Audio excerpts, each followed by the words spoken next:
I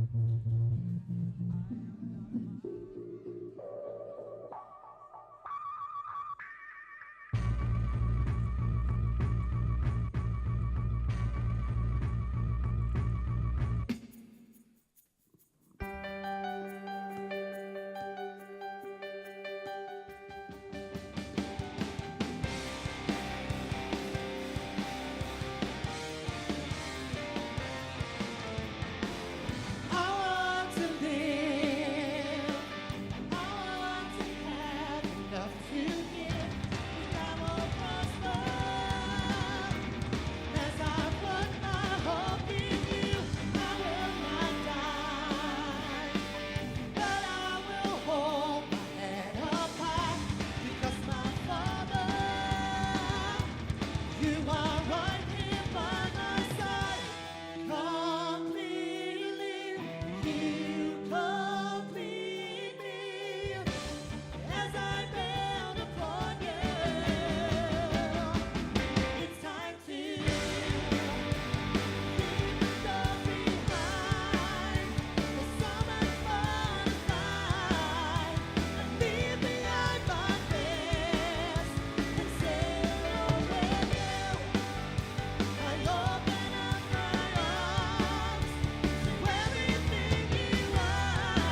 Good morning. Morning.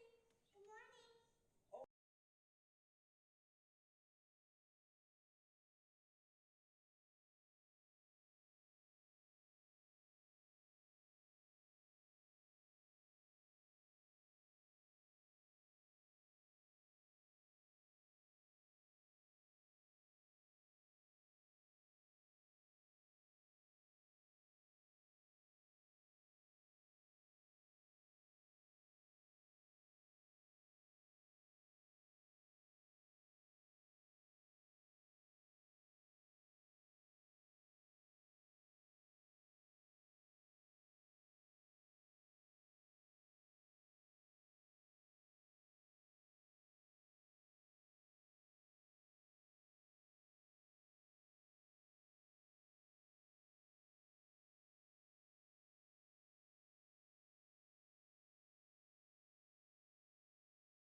Hi, just run up from the front. Welcome on this muggy and hot afternoon. I hope you've all had a less sweaty day than me. I've had a very hot and sweaty day today. We want to welcome you tonight, whether it's your first or millionth time here. There's always something new every week to learn, so we're really glad that you are here and have braved this weird weather to get here. So tonight there's going to be a number of different things happen as usual, and I just wanted to start off by telling you something. Danny, I think last week, or some of the other guys perhaps at some point, have mentioned the fact that Jesus often spoke in parables. And he did that because some of the stuff he wanted us to learn, or wanted the people around him at the time to learn, was easier to explain through a story. It was easier for them to understand, it was easier for them to apply and connect with. And so he told things in stories. And we've now gone hundreds of years later, not millions, but hundreds of years later, and look back, and we still use it looking at those parables that Jesus told us, which are brilliant, but they're slightly out of context now, because we no longer do the same amount of farming that was done then. We no longer fish in the same way that they did then. And so some of them are slightly out of context. So it becomes necessary for us to teach some of the stuff we teach in modern day parables. So tonight you are going to hear lots of different parables told to illustrate some of the points we want to make. And I am going to start off with a parable of the boat. Now, Jesus told many parables about boats. This is not one of Jesus's. This is a Beth and Howard dog walk parable. Now, unfortunately, or fortunately, when you hear the story, Howard was not actually involved in the incident. It just happened that we were walking the dog. We were walking the dog. Me and Howard were walking him at the time, which is the usual way it goes. And we came across an event that was taking place. So we walk up the river in Tadcaster, and it was absolutely boiling. And I try and get to this little beach that's at the top so that Howard can have a swim. And then we walk back down, and he goes to the beach at the bottom so we can cool off again. And we got to the top beach, and there was a few people there, a few people with dogs throwing the balls in. It was lovely. And then there was also a gentleman and his two sons. And the gentleman was shouting from the side, and his two sons were in a dinghy in the river. Excuse me. Anyway, these two boys were in this dinghy, and they'd got themselves somehow wedged. Now, what had happened was the guy had thrown in some toys, like floating plastic toys, and these boys were having to sail around and pick them up and collect them as a bit of a challenge. And I think he was teaching them how to row in this dinghy. But they got themselves lodged onto some wood, some debris wood that had floated down at some point, probably when it flooded, and it all got caught up together, and they got themselves wedged. And there was two brothers. There was an older brother and a younger brother, and there was the dad on the side. And I am trying not to get involved or earwig too much, because I always get involved in these situations and end up nearly drowned. So I thought I'd just keep to one side. But they were being very, very loud and very, very vocal. And these two boys were getting really frustrated in this dinghy. And the older brother in the dinghy was screaming and shouting and telling the younger brother that they had to paddle on the same side so they could go around in a circle, so they could get away from this debris to get to the toy at the other side. But they were just going round in circles and not leaving the debris at all. The dad, on the other hand, was standing on the shore, and he was able to look at the situation from above to see what was going on. And he was explaining to them that if they paddled one oar on each side, they could back up and go backwards and then come at it from a different angle and get round to get to this toy. But this older brother was not listening, and he was shouting, and they were going round in circles. I was thinking, I'm not going to get involved. I really wanted to say to them, your dad's being very clear. He's being very obvious. He's explaining the way out of this. But the older brother was getting upset. He was saying, but then we're going backwards. I don't want to go backwards. I want to go forwards. I want to go this way. But this debris was in the way. Anyway, we carried on playing with our ball and throwing it in the water and whatever. And then suddenly there was this almighty bang, and the dinghy burst on the debris, and this dad had to go wading in. And I mean, he was a good dad. He went in. The boys were swimming. They were fine. But the dad went in, and he rescued them, got them out, and they were kicking up a fuss on the side about how they'd been right all along. But what I took from it was I really felt for the younger brother in the situation, because he had two voices that were going on at the same time that were conflicting. And I know, and I don't know about you, but I know that there's definitely been moments in my life where I have been trying to get out of a situation where I've been stuck somewhere, and there have been conflicting voices telling me how to do it.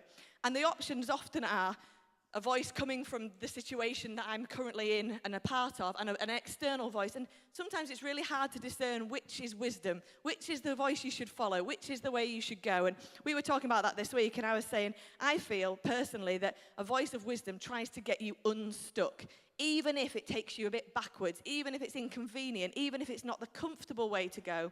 The voice of wisdom would get you unstuck. And like we saw in that video clip, do you know, it was so obvious that light was an artificial light. It dropped from the sky, yet he listened to the voice that was comfortable, that said, stay where you are. Just go around in circles and try and get a different result, but just stay where you are. And actually, these boys went round and round in circles till eventually their boat burst, which was awful, isn't it, really? So tonight, we want to talk to you about the different voices that we listen to. We want to help you to expand your reality a little bit further. And we're going to start that with a game with Danny, when his microphone's on. Hello. Yes, we are. We're going to play a game. Oh, my word. We'll try that again. Yes, we are. We're going to play a game. Hey! Have we come to have a good time tonight? I hope so. And we're going to try anyway. Okay, this game is called Zoom Out, which is a fun title. Do you like my title slide? Thanks. Okay, so the idea of this game is about perspective. Sometimes you can be seeing things so close that you don't really see it how it really is. And sometimes another voice can give you a different perspective to help you see things in a new light. So we are going to zoom in on some things. You are going to try and tell me what you think they are, and then we're going to find out. Are you ready? Yeah. Excellent. What on earth is that? Hands up and Beth will deliver them. Oh, Sarah Fox thinks she knows. I'm not running. Middle of a flower. Middle of a flower? You're close, but you're not right. No. Anyone close. else?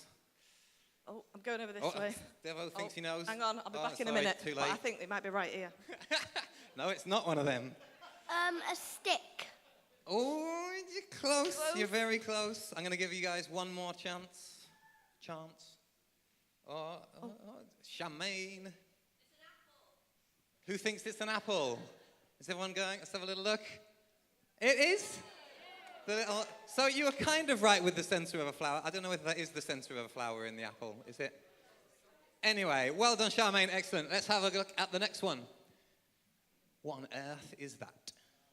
I saw this the other day and I still can't remember what it is. It does look Star Warsy, doesn't it? But it's not. Oh, George thinks he knows. Saw. Did you say a saw? Saw. Ooh, not quite, George, but it's a good guess. Stuart. Yeah. It's a zip. Zip. Ooh, could be, but it's not. Last go. Anyone else? I think we just have to show it. Nobody knows. So again, drills. Let's have a little look. It's a key.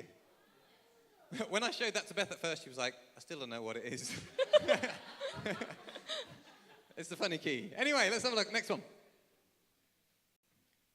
Ding. Next one. There we go. What is that? No rude laughter, Steve. Like a red pepper. It does look like a red pepper. I think it looks like something off Finding Nemo or something like that. So one of the. Anyone else? Oh. Charlie down here, what do you think it is? A guy with a red face. It does look like that, but it's not. Last guess, otherwise I win this one again. Come on. Noah, I'm coming, hang on. You'll have to shout across the microphone, Noah. Is it a fire extinguisher? Ooh, it's not. Let's have a look at what it is. Doesn't it look different? Go on, go back one. Steve's complaining. It's foul play here. There you go. Bottle top. Bottle top. Next one. The top. Bottle top. There you go. You're supposed to guess. It's a game, Steve, Okay. a game. It's all about perspective. Are you seeing the moral of the story here, Steve? If you're that close, sometimes you just can't see. Anyway, next one. What on earth is that? Stu, have you got any ideas what it is? Tim Taylor might know. Riley might know. What was that? Oh, a lighter. Let's have a look if he's right. I'm amazed. Very good. Can you see it, Well Steve? done. It's the gnarly bit at the top. I don't know what that bit's called. The finger presser. Anyway, next bit. Come on, you got to get this one. This one. Oh, there's definitely over here. It's not what you think it is Hang on. initially. No, Oh, but it might be. I'm not going to go to you. Is it a pencil? Is it a Pencil. pencil? Yeah! Mrs. Flint. Okay, next. Ooh. I think What this is looks that? like something you'd find on my car floor. Caleb was closer. whispering. Have you got an idea, Caleb? You're just singing the song. It is a pleasant song. You're close. Oh, You're Charlie. getting warm over here. Is it a tomato? Let's have a look. It is a tomato. Nice work, Charlie. Have we got another? Okay, I think this is the last one. You What is all that? have one of these. You all have one. Well, It's you one of better. those things you if all you don't, have, I'm buying but you you probably one. don't share. I'm coming here. I'm coming here. Is it a toothbrush? It is a toothbrush. Round of applause. Give yourselves a big round of applause. Very good, very good. It is quite fitting that the game ended on Francesca, who, by the way, has a lovely T-shirt on tonight. If you have a look around, you can spot there's a few of them. We've got some super people on tonight. Anyway, Panda, Francesca's daughter, came to talk to me the other day because she has had a pandalution in her life, and she wanted to tell me all about it. Panda goes to secondary school, and Panda was getting, as we often do in secondary school, a little bit of bullying, and she was getting some stick at school, which was a bit upsetting. And somebody decided that they would shed some light on her situation, because sometimes we talked about darkness the other week and light, and how actually sometimes darkness is necessary for us to go through to grow. It's not always nice being in those dark times, though. And so Panda was going through a little bit of a dark time, and her friends decided that they were going to shed some light. One of her friends decided they were going to do a gift, which is a great idea. They gave her a book, but not just any book. They wrote on the front, "The Pandalution." And they went round all the people in Panda's year and said, "I want you to write something really lovely about Panda in this book." Panda now has a book full of all of these lovely things that people decided that they wanted to say about her. I think that's absolutely amazing and really nice. I don't know if anyone else has ever had anything like that done for them. I was just thinking while I was sat down there, Claire Palmer, are you in tonight, Claire Palmer? Yeah. A long, long time ago, Claire gave me a gift, which was a little mug about this big, and it had hundreds of little rolled up pieces of paper in it with little things in it like, "Today is going to be a great day," like, "I am full of potential," "I am a blessed man," all those kind of things. And the whole idea we were talking a lot about at the time was about what you confess is really important. And I think what we believe, what we confess, and what we choose to stand in is massively important. Panda now has the choice whether she chooses to stand in the shadows, potentially, of what some of the less happy, nasty people decided that they were going to say about her, or she can choose to stand in a different light and choose to see herself in a different light. So let's have a big round of applause for Panda and Panda's friend. It's lovely. We now have a video that I think we've seen before in here, but I think it's very informative and tells us a little bit about how we can see the world in different ways if we're willing to open our eyes. Here we go. 2,400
Good evening, everyone.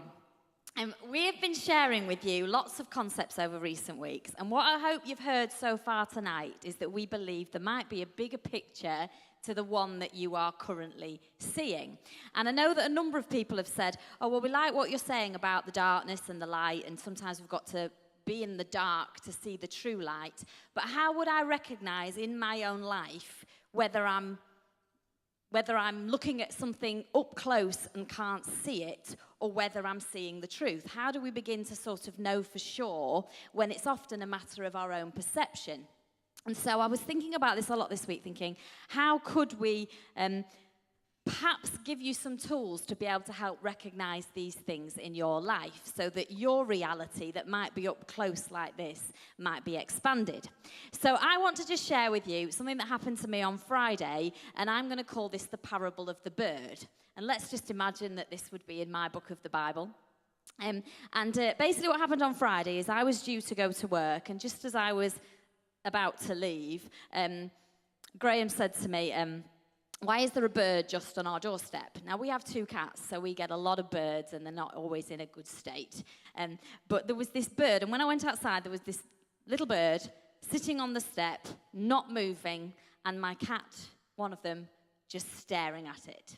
So, of course, immediately I think, I've got to go to work, but I've also got to save the bird. So when I had a little look at this, I picked it up, put it in a box, and then realised that it couldn't fly, so assumed my cat's already injured it. It's not got a lot of life left in it. What am I going to do? Now, we've been here a few times before. My husband thinks, sometimes my husband thinks we should put things out of their misery when they're injured, and I go into, I have to save the bird. And we've had a few conversations around this. So this was another one of those where he said, look, it's injured. It's not going to make it. It's gone, it's done for, you can't save this one, Jen. So we went a bit of back and forth, and in the end I said, well, can you at least just hide it somewhere so it's got a chance of dying a peaceful death, not being eaten by one of the cats. So he did that. I went off to work. Came back from work on Friday to be told that neither of the cats had eaten this bird, and yet it had been in the back garden all day, just stood there, just literally stood there.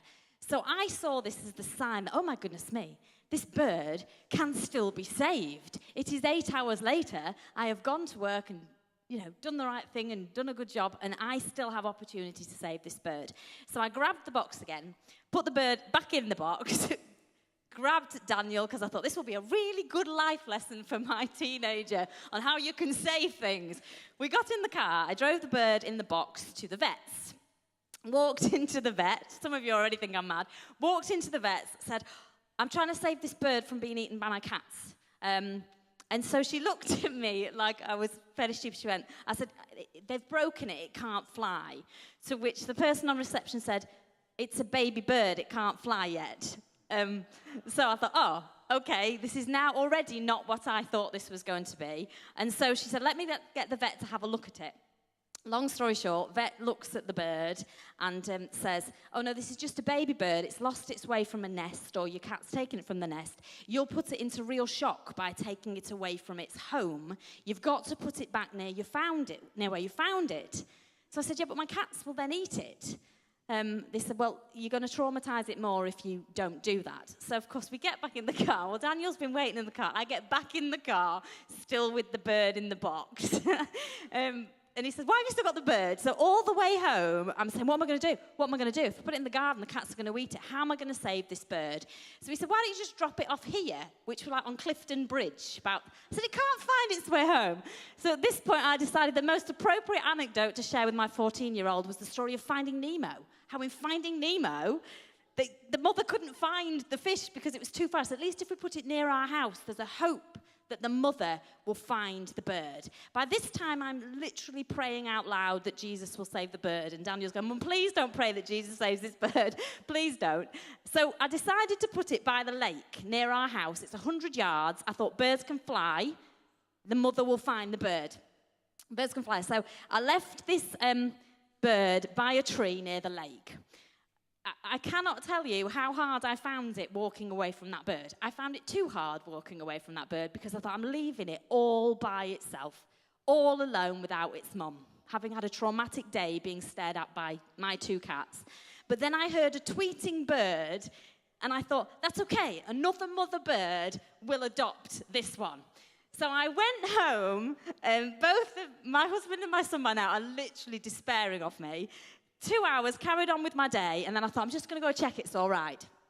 So I walked to the lake, just at the end of my street, and it had hopped its way onto the path, and it was just stood there. So by this point, I thought, right, this is no good. So I brought the bird back home. This was taking up too much time of my day. I brought the bird back home, hid it then, really found a really great hiding spot from the cats, and thought, right, at least if it tweets from here, the mother's nearby, the mother can somehow save it. Left it. An hour later, guess what? The bird is dead. The bird is dead in the garden, probably traumatized by the 2 trips in the car and the trip to the lake. So my interfering to try and save this bird probably resulted in its death.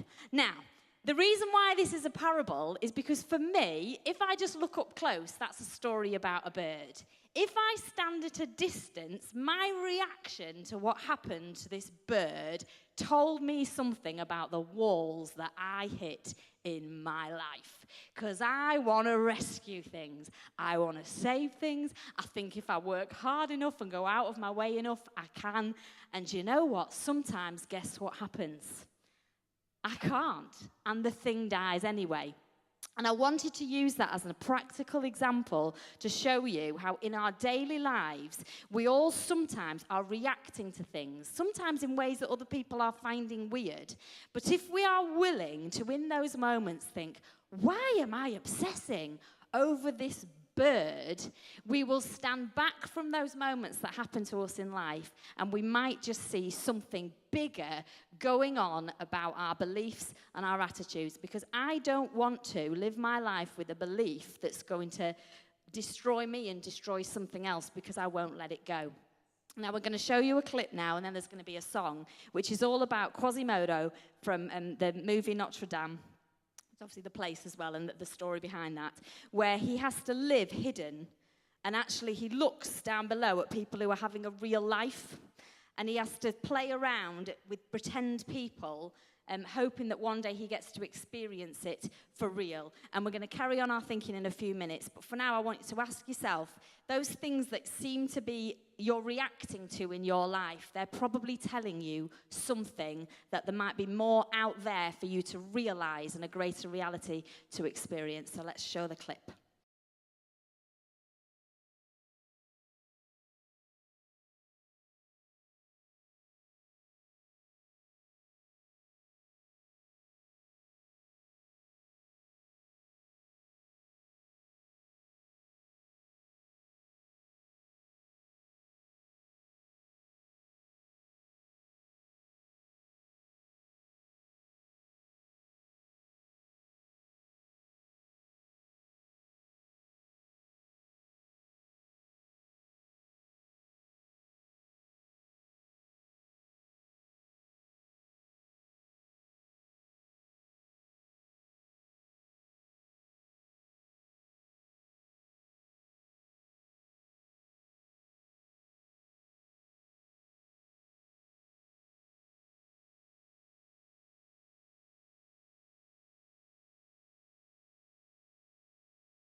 Stone, gazing at the people down below me.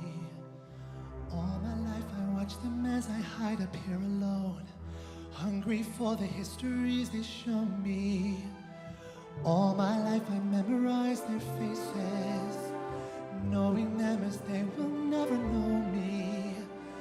All my life I wonder how it feels to pass the day not above them, but part of them. And out there, living in the sun, give me one day out there. All I ask is one, to hold forever out there, where they all live unaware. What I'd give, what I dare, just to live one day out there.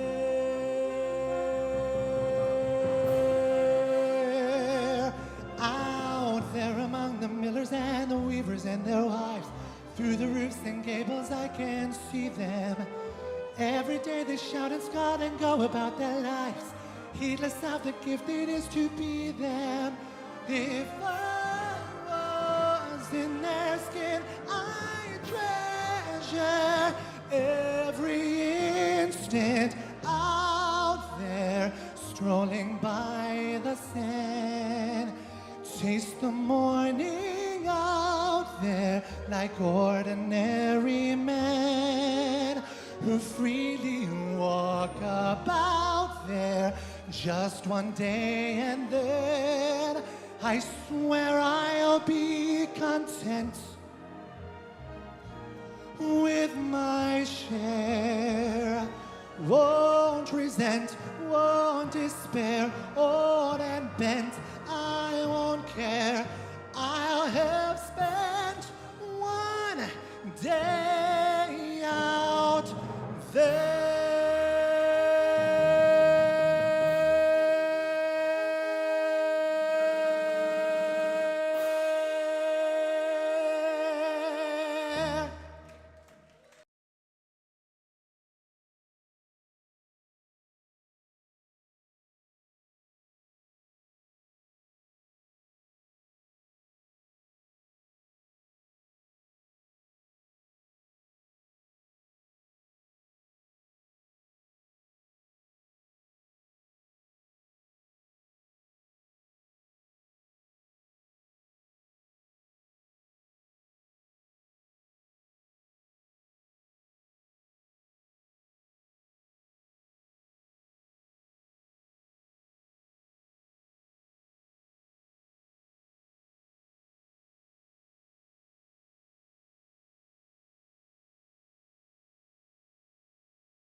Hello. I'm going to sing not. I'll leave that to Beth. She's good at singing, apparently. Hi, I'm Dave. Good afternoon, everyone. I'm doing Q without you. So the fact is, there is no Q without you. Yeah? Phil and I, that brother of mine here, we, in our other life, we have a night vision manufacturing company. So we manufacture night vision. The reason why I'm up tonight is because we've been talking a lot about ambient light. We've been talking about darkness, which are all things that we have investigated and had a look into. So we're going to have a little bit of an experiment tonight. Are you all up for that? And we might learn something. We might learn that when you have a dark spot in your life, that it's actually not that dark. There is light there, even though sometimes we can't see it. So I've got a little product. This is not a sales pitch, by the way. So this is. I better put my glasses on. You know what it's like. You know, it's an age thing. You young uns laugh, but yeah. Oh heck. So, hang on a minute. I'll just turn this little thing on. Right. We're going to turn lights off, kids. So don't worry about it. You're all right. You're all right with that. I'll show you anyway. When we turn lights off, it's actually not that dark. And you know, if you sit for 10 minutes in the dark, you will see so much more than you first thought. You will actually see light that does exist, even though you can't see it at the time. So, can we knock the lights off, Pete? Thank you. Right. Now, I have in my hand here something that allows me to see in the dark. So, Dave Flintoff there, who's sat there, look. There he is, look. So, I mean, this is cheating a bit, really, but if we... You see all of you guys there, look at there, Stu. Hi, Stu. There's Graham, look, hiding at the back. Look, hi, Graham. Good to see you. See, it's quite interesting. Where's Jack? Jack's down here. I can see Jack. Where's Jack? Here he is, somewhere there. No, there. Where's he gone? There he is. Hi, Jack. See, Jack comes every week, and he's part of the family. There's Mike, look down there. So the fact is, if we all turn lights off, we sat here for 10 minutes, you'll actually see much more than is actually there. And I think in life, when we go through dark times, which I have been through dark times, many of in here have been through some pretty horrible things. In my life a few years ago, I had a relational breakdown. Things in our marriage was pretty bad. What immediately I did was look for some artificial light. You've heard us talk about artificial light, things that you can try and fix. I'm a fixer, aren't I? I'll fix everything. I mean, if you don't know me by now, you should know that if it's busted, I can fix it. And the thing is, when you try and fix things, sometimes you go beyond, you overcompensate a little bit, especially in relationships. So there's lots of things in those dark times that speak to us, and we realize that if I'd have settled down and just allow the light that's inside us to actually guide our way, instead of grabbing onto, like Richard said last week, that when he heard he had a terminal serious heart problem, the first thing he did was look for information. Well, some people will grab that onto that, and it's actually not what you need at that time. It's actually to settle and to actually allow the lights that are around you to help you to see your journey. And I think God has put in each of us a light that is there that we so often don't look to. If you sit there long enough, you will realize that this light that God has put there will illuminate maybe only a few steps in front of you, which will allow you to walk the journey. If you put the ambient light on, if you flick the light switch on, you are given many options in life that you can fix, which will try and fix your issues. But the fact is, they're all external. The real issues in your life happen in here. And the way forward is to allow that light to illuminate your walk, and maybe only a few steps at a time. And don't turn on and look for all the other ambient light that actually sends us on red errands. It sends, all kinds of things you can imagine what it does to you. So let me encourage you to actually don't look for the ambient light. Don't look for the artificial stuff in your life. Look for the real stuff, the stuff that's happening in here, because that's what will change things. Nothing external will ever change it. It's what happens in here. So there are in those darkest times, there's still light. And if you allow the light that God has put in you to actually illuminate your path, you will get where you need to be. Cheers.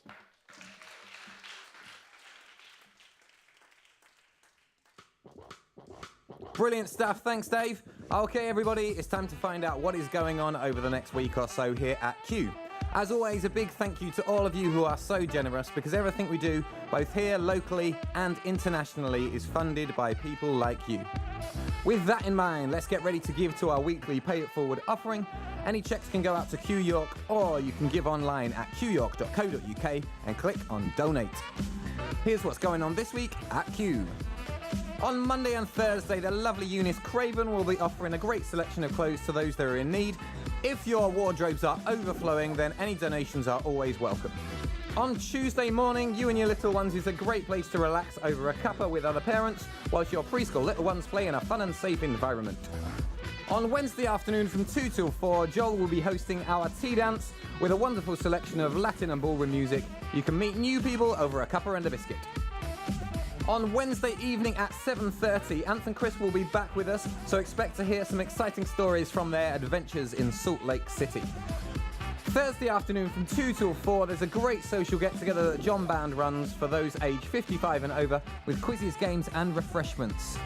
On Friday night, Charmaine and her Urban Live team will be back with their Laugh a Minute stage show for those aged 11 to 17. Okay, diaries at the ready. On Saturday, the 16th of June, we will be here instead of the Sunday that weekend for the Yada at our house. It's going to be a great night full of excellent dance, and you will be inspired. So let some friends know, bring family along. That is going to be a great night. Okay, in order to give us all the opportunity to have a drink and chat together after the service, the stewards won't be calling anyone to move their car until 5:30. So if you need to leave earlier, then please find an alternative place to park. Thank you. To find out more about anything else that's going on here at Q, just go to qyork.co.uk and click on What's On. Now, if something inspires you this week, don't just put it on Facebook. Send it in to us at ideas@qyork.co.uk. We'd love to get your ideas and we can compile it and make it part of what we do on a Sunday. Okay, I think it's time for a song now, during which we'll take our Pay It Forward.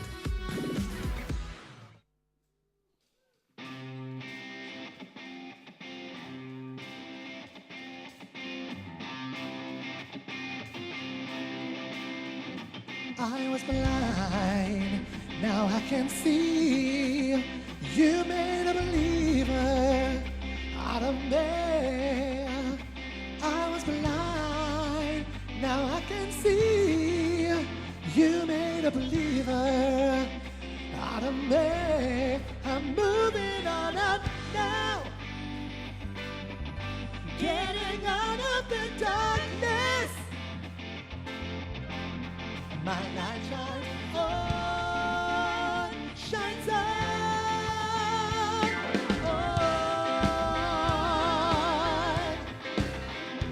I was lost, and now I'm found. I believe in you. I got no bounds. I was lost, and now I'm found. I believe in you. I got no bounds. I'm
Okay, so in these final few minutes tonight, I want to just carry on the narrative a little bit, so I'm hopefully clear by the time you leave, that I shared that story of the bird with you, not because I like making myself sound silly, but as a tangible example of how we all have reactions and things in life that if we would look at them, tell us something about ourselves.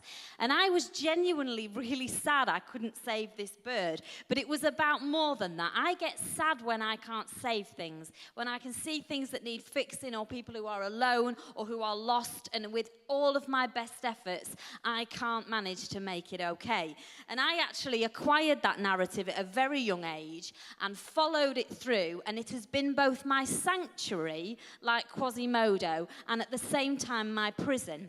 Because I have found great safety in believing that if I work hard enough, I can turn any situation round. And I've managed a few, but there's been times where it's also imprisoned me in the feelings about past what I've perceived to be failures because I couldn't fix it or make it work. And it's also made me afraid of the things I might not be able to fix in my future.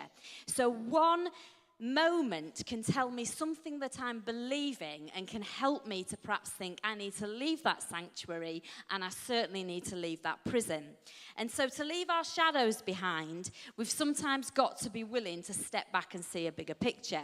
Now, I realised, and going through this process, that I've set very high expectations for myself to live by, and some of you have done the same. This idea that we genuinely are going to try and be all things to all men.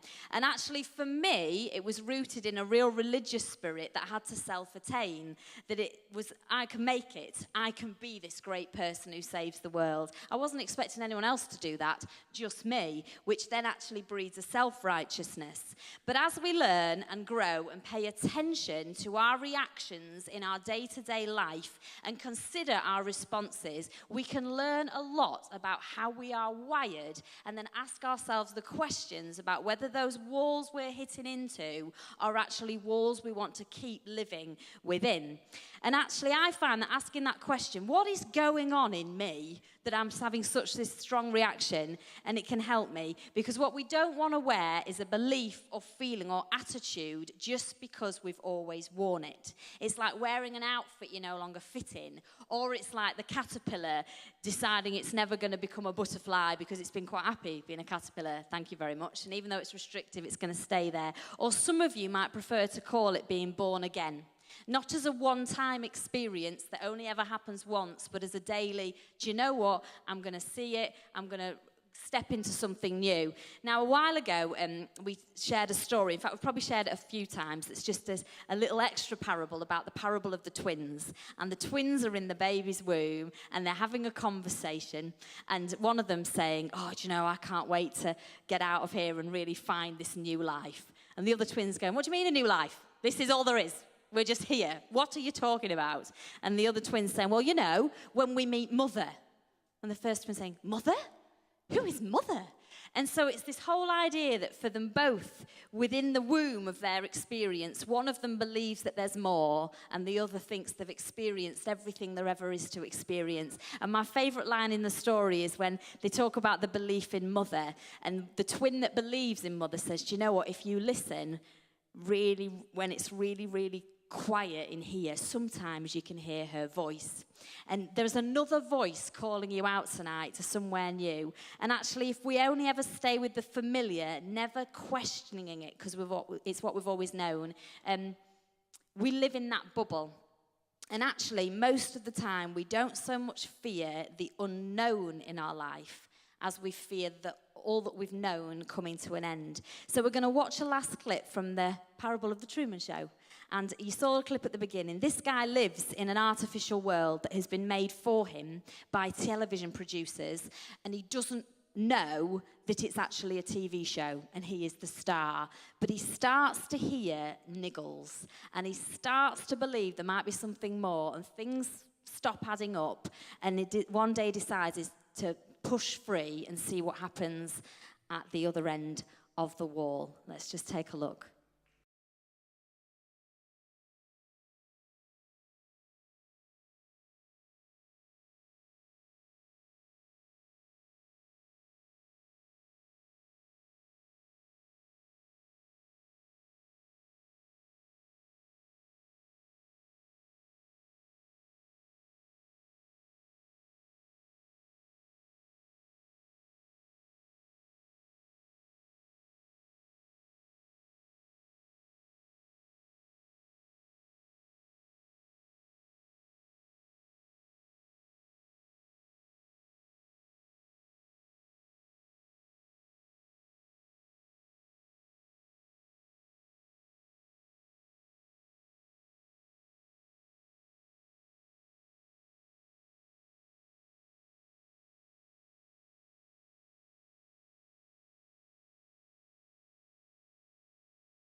reality, some things are going to be harder on the other side of the door. Because actually within the bubble that was created for him by the TV show, he was very protected and very looked after and given the narrative. But true freedom lies on the other side of the door. And actually, for some of you, you need to know tonight that hitting a wall is a really, really good place for you to start your new life. Because within that wall, there is a door. And I found this picture today. If you can put up that first one for me. And I thought, I don't normally say hello to the walls when I hit in life. I normally want to sort of crawl up on them. But actually, when we hit into stuff and bump into stuff in life, it is a brilliant, brilliant place to start. Because actually, if we will pay attention to what is going on in us and our reactions, we will work out what our internal light is. And if you put the next picture on for me, please. Within every wall, there is a door, and I do believe that. I read this today. It says in the original verse, dear Corinthians, but I'm going to edit it. Dear QChurch, I can't tell you how much I long for you to enter this wide open, spacious life. We didn't fence you in. The smallness you feel comes from within you. Your lives aren't small, but you're living them in a small way. I'm speaking as plainly and as openly as I can. Open up your lives, live openly and expansively. And I thought, when we hit a wall, if we don't pause to find a door, we stay fenced in. And maybe tonight it's time for you to hear that, do you know what? Your life isn't small. Your life's incredible. You've been given everything that you need to equip you for everything. And yet those walls in our mind that keep us inside our sanctuaries/prisons are the things that sometimes we need to hear the voice that says, you don't have to stay here. There is another way to see this. You can zoom out on your life to a bigger picture. So whether today you want to avoid all of these parables tonight, going round in circles, staying in the cave, fixing it all yourself, watching on from your sanctuary while others live free, staying in the womb of your current understanding, or resisting within a bubble made for you by others. There is a bigger picture. There is more than what you have currently been seeing, and it might just be time for you to lift your head up and see a new horizon. So whatever wall you are facing tonight, our prayer is that you will find a door within that wall, and our hope and absolute faith is that there will be a door for you to walk through. And we pray tonight that that will be your experience, and if we can help you find those doors and learn how to have another perspective on your situation, we will gladly do that with great pleasure, because we would love to be part of that journey. We hope you found it helpful tonight. On Wednesday, please do come and join us and hear all about the experience Anthony and Chris have been having. They've had some real encouragement while they've been there, and they've also had some real work to do. So I know they'd love to share that with you on Wednesday. For now, we're going to release Danny and release the kids. But have an excellent week, and make sure you stare at your walls a little bit and work out what they're telling you so you can see the doors within them. Bless you. Good night. Thanks all for coming.